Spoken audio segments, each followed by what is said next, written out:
have the greatest job in the world, and that's working with dogs. Best in Show winner is the French Bulldog. Winston won the National Dog Show. It was amazing. It was exciting. And to have a dog to be #1 dog in this country, you have to have great nutrition. And I always fed Pro Plan. Just like us, when we eat well, we feel good. And I just love that food and what it's done all these years to all the dogs I've bred and all the dogs I've shown.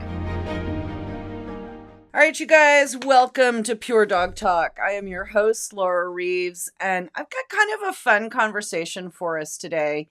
We talk a lot here on the podcast about clubs and how important they are, your national club, all this kind of stuff. Well, there's a different club that we don't talk about very often, but I'm familiar with, and a lot of other people know. It's called the North American Versatile Hunting Dog Association. And it's actually a registry and a testing organization. And it's very important in the world of purebred dogs in the continental versatile hunting dog world. Okay. And so I had an opportunity and I thought this would be so cool. Jake Bartells is a member of NAVHDA. He is a breeder and enthusiast of Epinal Breton. And he has some thoughts. He has some thoughts about clubs and all kinds of stuff. So welcome, Jake. It's so great to see you. Thank you for having me on the podcast, Laura. It's fantastic. So talk to us about NAVHDA. I mean, I gave the half of a thumbnail sketch. So give us a little more detail on background on the organization. Yeah, so NAVHDA is an organization of about 10,000 members. Mm-hmm. It's mainly a testing organization. It gathers data in a registry, and that's where it houses the data is through the registry. All of the tests are done per a standard, so it's you're judged against a standard, and each dog tested and each member has both a handler record and then the testing record for the dog. Mm-hmm. And that data in an ideal world is used by breeders to then continue and better the breeds that we recognize. And then it's super useful. I will say I just finished a book about wire hairs, and one of the things I talked about, go look at the NAVHDA records, because you can see every breeder, like every dog they've tested, everything about them, their coat, their bite, their this, their that, all of it. And it is a fantastic record-keeping organization in that respect. I should also mention NAVHDA and AKC have a kind of a reciprocal sort of relationship, so that NAVHDA dogs Correct. and AKC dogs are not mutually exclusive, right? Correct. I don't believe they show any of each other's titles on their pedigrees, but No. they recognize each other's pedigrees. So Yeah. if you're in the AKC as a purebred German wire-haired pointer, Mm-hmm. and you come in and you apply to get registry in NAVHDA, they will recognize that. You don't need to provide much additional data. Yeah, no, I've done it a number of times. You know, I've got an AKC bred registered dog that I want to test in the NAVHDA system. I send him a 3-generation pedigree, and bada bing, bada boom, that dog is registered and eligible to be tested. So, Right. talk about the idea of this organization. It was established by wire hair poodle pointer guys, right? They wanted this particular test. Talk about the dynamics of a club that big. 10,000 people's a lot of members. Yes, it is. And before we go much farther, I just do want to quickly say that I'm a judge in NAVHDA, but I do not sit on the executive council, and therefore I'm not speaking for NAVHDA. I'm just giving kind of my opinions and my interpretation of things. So it's kind of a disclaimer we have to give. So 100% fair. 100% fair. So kind of the basic structure goes from, you have the international organization, in which has elected officers, 4 elected officers: president, treasurer, vice president, treasurer, and secretary, and then they appoint directors' positions. Okay. And then we also have some paid staff, and currently about I want to say 3 years ago, could be a little more than that. We finally hired a managing director. Oh, wow. That's huge. Kind of help. It was big, to kind of help focus and get some of the workload off of the because if I understand it, it had been entirely volunteer run until that point. No, we did have some paid office staff, Okay. Right. for quite some time, and people that help with the magazine and things like Right. that. But yes, it's all everything else is completely volunteer, from the guy planting birds at a local Hmm. chapter to the president. Yeah.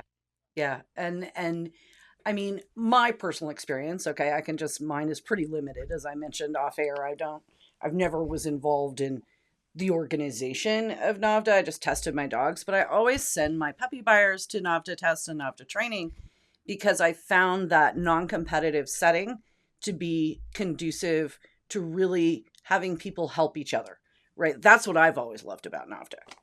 100%, and it's most people only a couple years in have found a new group of lifelong friends. Yeah, It 100%. it truly is, and people that get heavily invested in one another's Hmm. success, which is Hmm. really cool.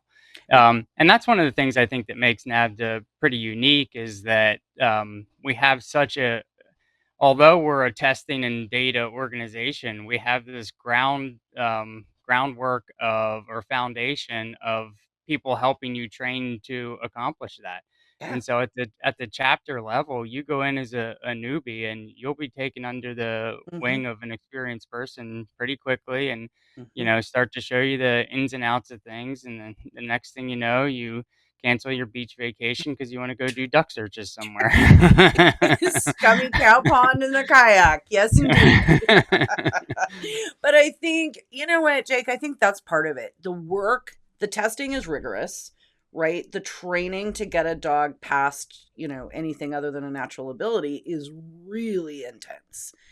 And I have just nothing but mad respect for people that are going on. And you should also talk about the invitational that gives it some level of a competitiveness ish. That's different than just the regular test. Yeah, so it's not competitive in the sense that it's dog versus dog. I mean, Right. it can I think if you put 2 humans in a room, they can figure out a way of making something competitive. There could be True. 2 cockroaches climbing up the wall, and we'd be betting on which one was gonna be faster. Um, 100%. but there's no real aspect of NAVHDA that's competitive, unless I've always looked at it as I'm competitive against myself, seeing what I Mm, can accomplish in the organization. yeah. But the invitational is the highest level of testing. You have to acquire a prize 1 utility score in order to qualify for it. The invitational has been growing pretty steadily Hmm. for quite some time. This year, I think there's the highest number of dogs ever at over 200 dogs qualified. That's And there was a time in which it was held every other year, every couple years, right. just to get 10 dogs. Right.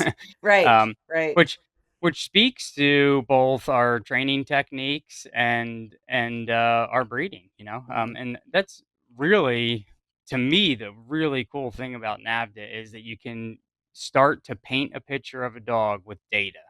Yeah. And if you really understand how to look at that data and value the data, you can see through lineage how you've increased the dog's desire, or Hmm. increased their cooperation, or their coat, or Hmm. any of the other things that we look at. But Hmm. if you really look at it, the individual scores, you can better your breeding program with it for sure. Yeah. Love that. So talk a little bit. I know you said you're running to be president, right, of NAVDA. Talk about That's good. some of the things, just at a club level, right? Such an enormous group of people that we can take and apply to smaller organizations, whether it's our national parent club or even our all breed dog show club, or whatever it is. People talk about some of those dynamics and some of the, if you will, quote unquote, good government type ideas that you're thinking about. Yeah, well, I think that the chapter level is the strength of the organization, and I think we have to give the chapters the resources so that each member feels invested, and feels like they're getting their money's worth, so to speak. Hmm. Hmm. And usually they're equal to then reinvest that energy once you do that. The people I see kind of drift out of NAVHDA, the turnover that I see, are people that never never never hooked up with the right group to make progress. And once you stop making progress with your dogs, you don't see the value in it anymore, and you just decide to give up or move on. And Mhm. not everyone's gonna, wanna push forward. I understand that, but I think that the strength of the chapters, to be able to give resources so that people can advance, and feel invested. People can Mm. give back. It's amazing how somebody that, if you give new members even the littlest job, how invested they feel in the organization almost immediately. And so Yeah. I think through those things, that's how we kind of strengthen and hold and maintain and build our membership. See, that I love that. So there's two things that I think. The investment, right? And this applies to clubs in general. I'm not just talking about NAVHDA. I'm talking all the way across the board. I was president of the Wire Hair Pointer Club of America. You know what I'm saying? Like there's plenty of places where these same principles apply. And members invested in the organization. And then talk to me about providing um a benefit, right? Like they're paying their dues. What are they getting out of it? Right. And so I think that that's where we can improve a few things. We can give them better access to the data. So Mhm, again, I said the creating accessible testing, mhm, quality judges to evaluate the dogs, because if we're not evaluating them all to the same standard, then our data starts to lose its value. mhm, Um, but being those are two major things that our international organization is in charge of: is housing the data, creating access to it, and then upholding um, the best level of judging possible. I think I'd like to see some more searchable data. Search it and be able to search it in ways that very specific things that you're looking for you could find, and do that a little bit easier. The member portal has been a big improvement. It really has, mhm, to be able to access your own data. Even it used to be mhm. when I wanted to, excuse me, look at my own handler record, I had to email the office and they would send me my handler record. Now I can check it daily. I can check my judging record of how many dogs I've judged, all those things. But I'd like to be able to, and I don't know if you know, but the Epingil Breton just got recognized in NAVHDA as a separate breed. So just Oh, wow. happening this year. Oh, wow. And I worked with Lisa and the team at um, the registry committee to make that accomplish, and also the team at the CEBUS to accomplish that. But that excites me because now I actually can utilize some data. Yeah, I've been right. playing in NAVDA. I've been telling you how much I love the data, and I wasn't really able to utilize it because it was mixed in with a bunch of dogs that we really shouldn't be Brittany's, breeding right. too. I'm Laura Reeves, the host of Pure Dog Talk, and I'm coming today to talk to you about Brilliant Pad. And it is amazing and an incredible way for me to do my potty training with the puppies and not ever have to touch any yucky stuff. Brilliant Pad literally rolls the mess up and you never touch it.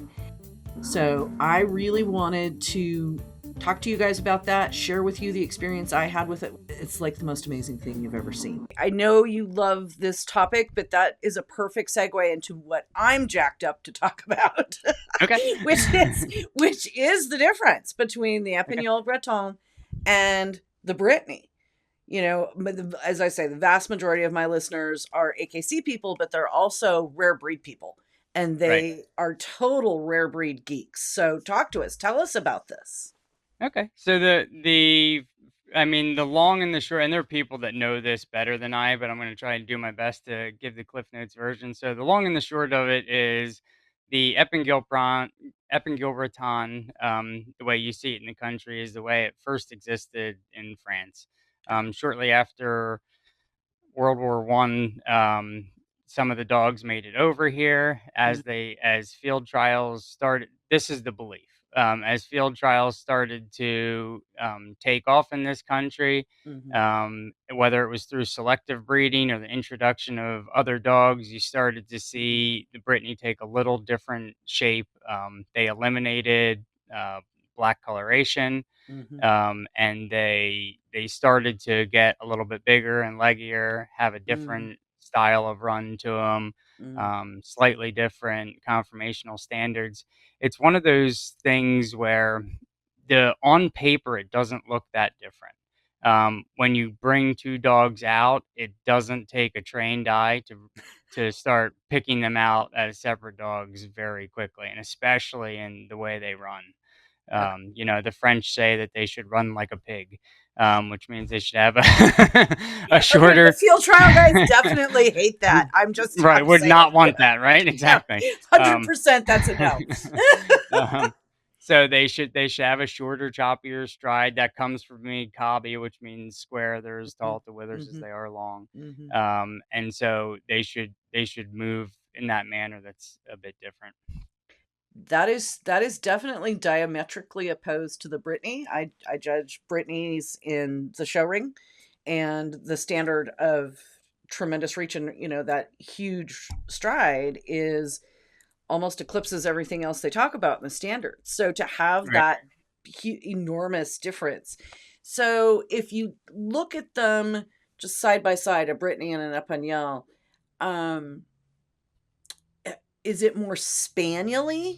I mean, Espagnole is basically spaniel in the language. There's So ways in which it's more spaniel-y, probably more along the lines of Springer than anything else, kind of, and like you'll see a towards little the bit. Welsh Springer Yeah. kind of end of it. Yep.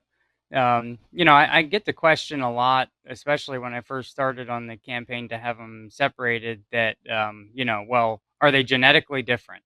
Right. Yeah. No, that is um, a really good which is question. Yeah, which the easiest way of explaining the answer to me is what you see is an expression of genetics, right? So if you can clearly pick out the difference, two different sets of conformational standards makes them genetically different. Because if they were genetically the same, you wouldn't have two different sets of standards. Um, so and the same with the movement. That's all. That's as somebody that judges, like the way you're built is the way you move. So I do presentations on this. The way you're built is the way you move.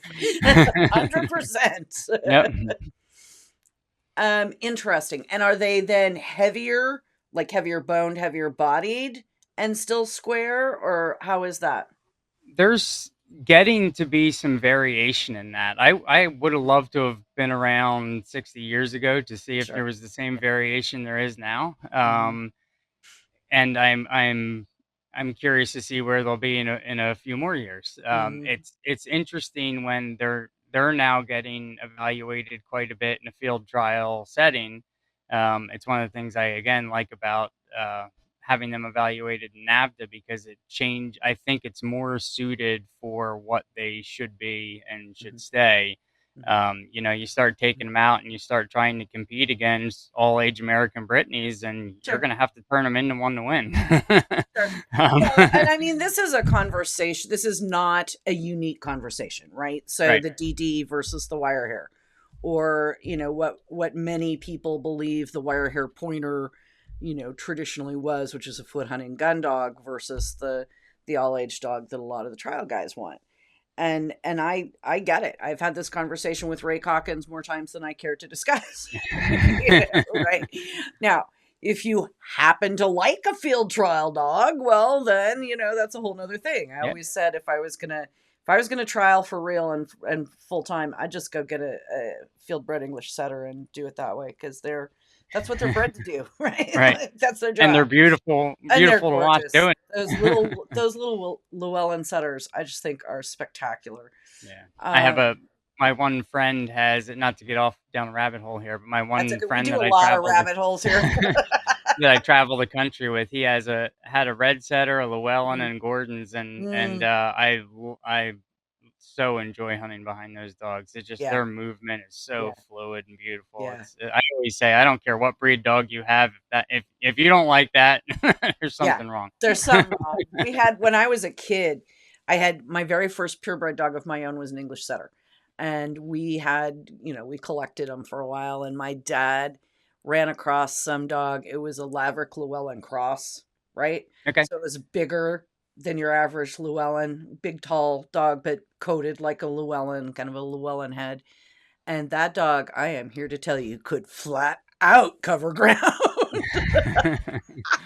He was amazing.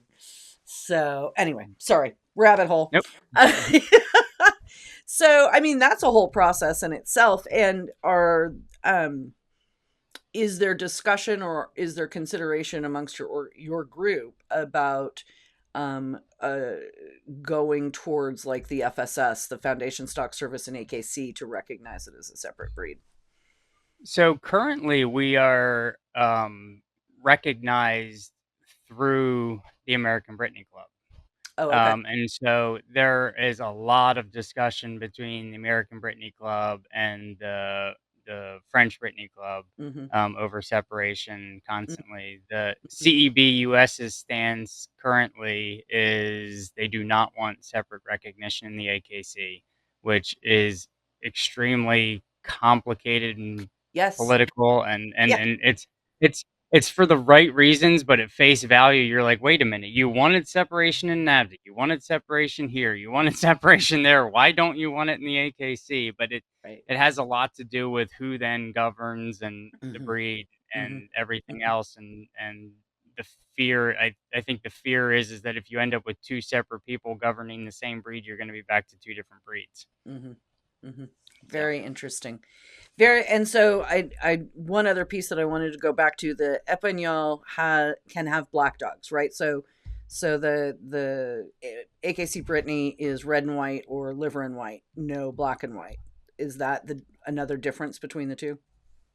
Yeah, so we can have orange and white, liver and white, Orange and liver tricolor, and then orange tricolor and black and white. So okay. So the orange and the liver stays and add black and white. Do you get right, a black? or liver. Do you get a black tricolor?